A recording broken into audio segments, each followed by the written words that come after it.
This is just one of those mornings where there is not enough coffee in the universe.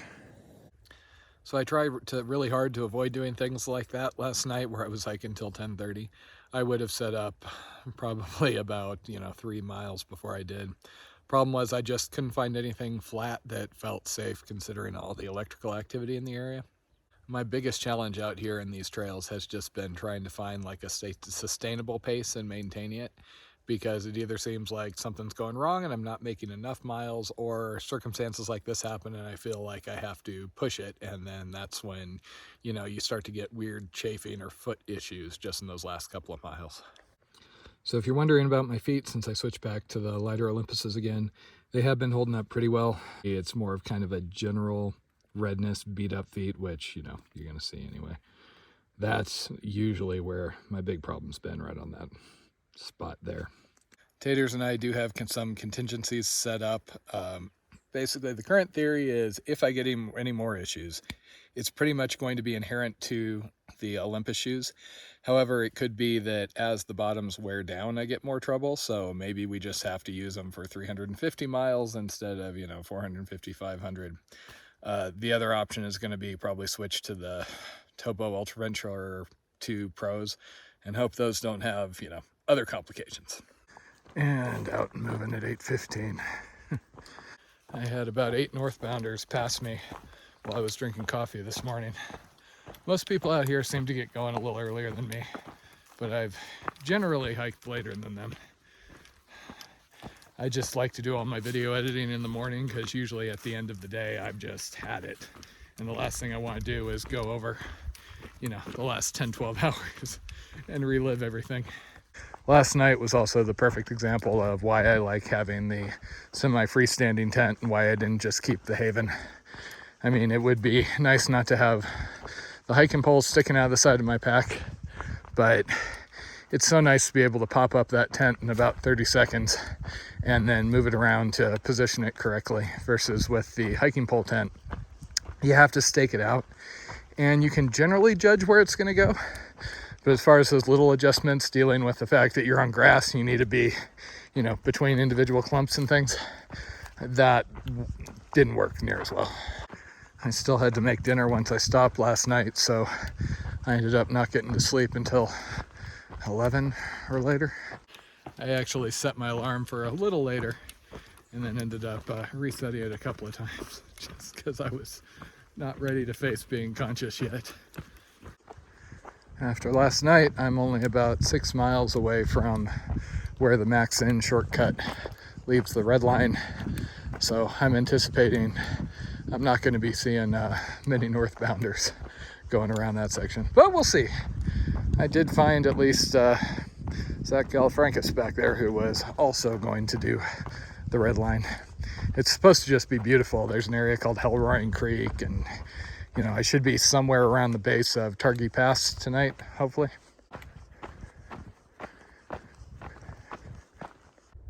So that hillside was why I couldn't find a campsite for several miles last night. Each grove of trees, I was trying to find that one little flat spot just big enough for the Nemo, but no luck.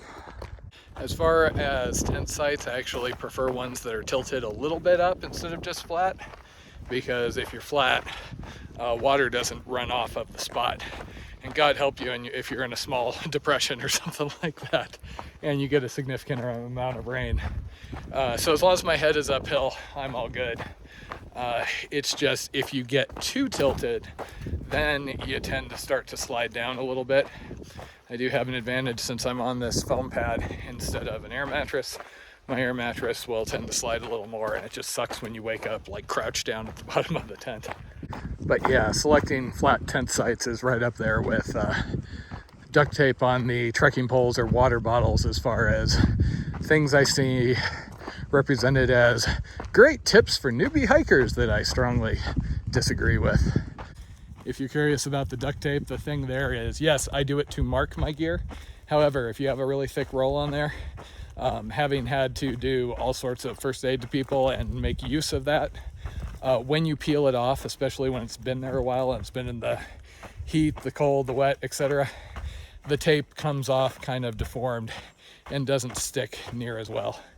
If you're going to use duct tape and carry it with you, go get one of those little pre-rolls of tape. I mean, just think, what do you do with tape when you want to be able to not have it stick as much? You take it and you stick it to something, pull it off, and then you apply it, right? See, what I need to do is turn that into like a top 10 list, right? Make a video about it. And then the thumbnail has to have me like really angry or yelling. YouTube gold. It really is a shame sometimes that shilling for the algorithm isn't my thing. I might be famous on the internet if that was the case. Problem is, I can't stand things like that. There were a few bigger name YouTubers that were on the Florida Trail last year, and I got, recommended their videos, and it showed me the thumbnails, and it was so BuzzFeedy, I muted the channels just because I couldn't take it. I usually refer to that as, Bear Grylls overly dramatic through hiking.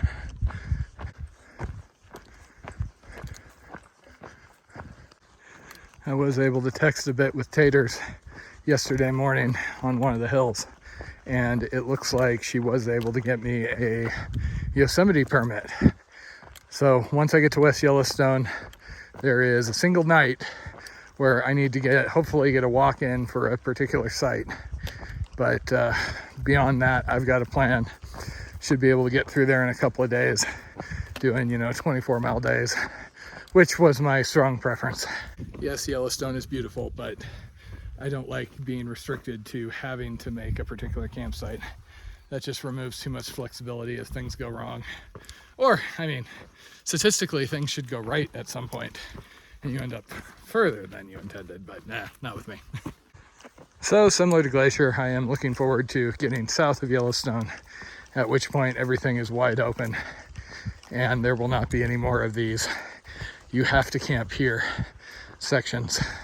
I will say, as pretty as Glacier is, I am kind of glad to be going southbound. Similar to all the restrictions around the International AT up in Quebec, I don't really want to end on a section where I'm having to deal with all those hassles, restrictions, and crowds.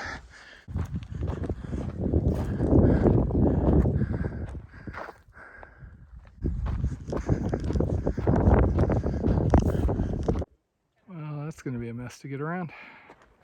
First time I've overtaken a packer group on this trail so far. They had me wait a little bit and then pulled off in a meadow. That might be the biggest trail ride group I have seen. Nice folks though. They were asking me a bunch of questions about the CDT. I still haven't stopped for water this morning.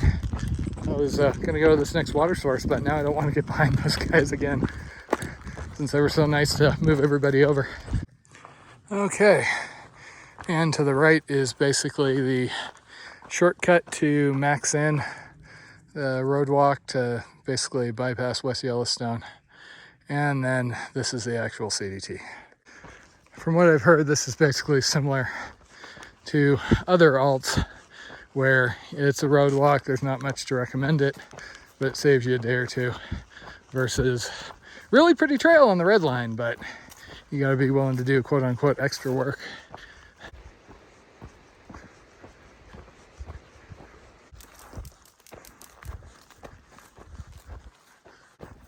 So that's Hill Roaring Canyon below, and what you can hear in the background. And based on those clouds up ahead, I think the weather might not be quite done with me. I really hate it when somebody comes jogging by me with a backpack on. It reminds me how decrepit my knees are, So it looks like the next few days is going to, next week is going to be a little complicated just due to that whole permit progression thing I got going on. Basically, I'm at about mile marker 898. No problem. At 9:35, that is where I hitch, hopefully, into West Yellowstone, where I get my permit and everything else.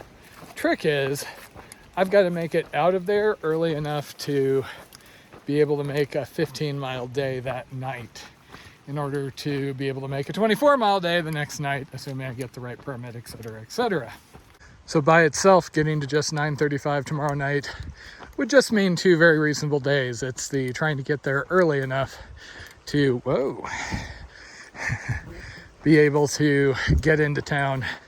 And the other problem is, the ideal would be get there, stay someplace in town, so I could get everything done early on the 15th and then move on. But West Yellowstone is a Montana tourist town during tourist season. There was an RV campground there. However, Taters stayed there, and now all of a sudden she's talking about maybe it'd be better just to get me a hotel if I'm going to stay in town. And the thing that's going to take the most time when I'm in town is just going to be charging my battery. I'm going to need a couple hours next to a plug to do that. And, you know, I got to be able to shop for food and everything else. And unfortunately, now that I'm solo, I don't have anybody to watch my pack slash battery next to a plug while I'm shopping.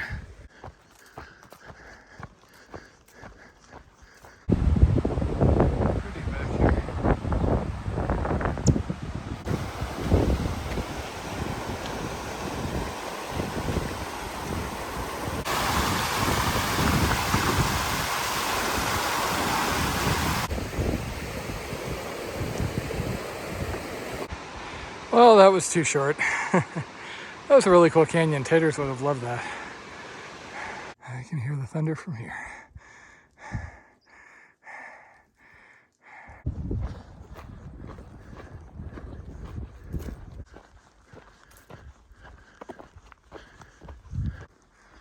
Well, this is starting to look like it might get fun here. The sky keeps getting darker and darker up ahead.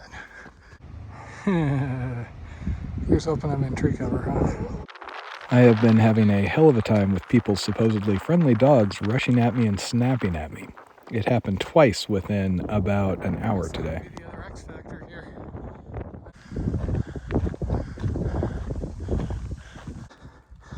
Okay, I was basically sitting there waiting for the thunder and lightning part of the storm to get a little farther away.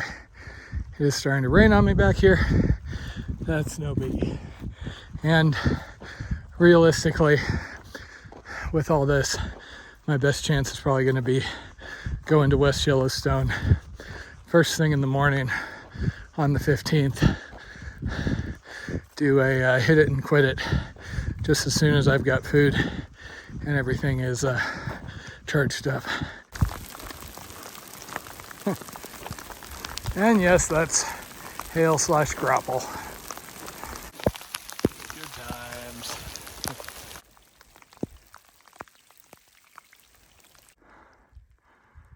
It is pretty back here.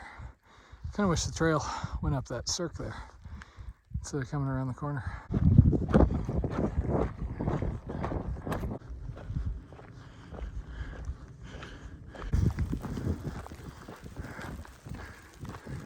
The reception isn't very good out here, but I did get a special weather statement. I guess there's a whole line of thunderstorms going through the general area.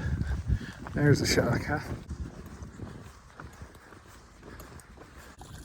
I usually don't like stopping in these high areas, especially with thunder. This has been going on pretty much non-stop for at least the last hour. It's not any down strikes, which is good, because otherwise this would be a little sketchy and I'd probably be hiding over in the bushes. I am going through less water, so I only need to stop every now and then. Things started flashing, so I'm currently in a bit of cover, waiting to see where this goes.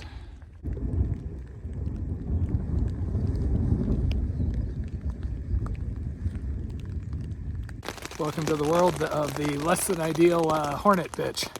Everything got a little crazy with lightning started flashing and everything, so I dove into the tree line and I ended up pitching my tent after huddling for a little while. Like I said, I love this thing because I can get up quick and in very not ideal circumstances. I'm pretty tilted here. So unfortunately, by the time everything quieted down, basically it's an hour before dark, so I'm not going to pack up a wet tent just to get a little bit further, which is a bummer. I only made 18 miles today. I could have made way more, just didn't feel safe going out in that thunderstorm again. So when all hell broke loose, I grabbed just enough water that I could survive the night just in case. But I had to switch to a small fuel canister, spilled the last bit of it, so I got to walk for water, unfortunately. So since the water source was only 0.2 back, I decided to go back and grab a little more. Make sure I'm not shorted on my coffee in the morning. Reason why I have my pack is since I sleep with my food, that means I can't leave it unattended, so it goes with me no matter where I go. I bring it with me when I dig a cat hole in the morning.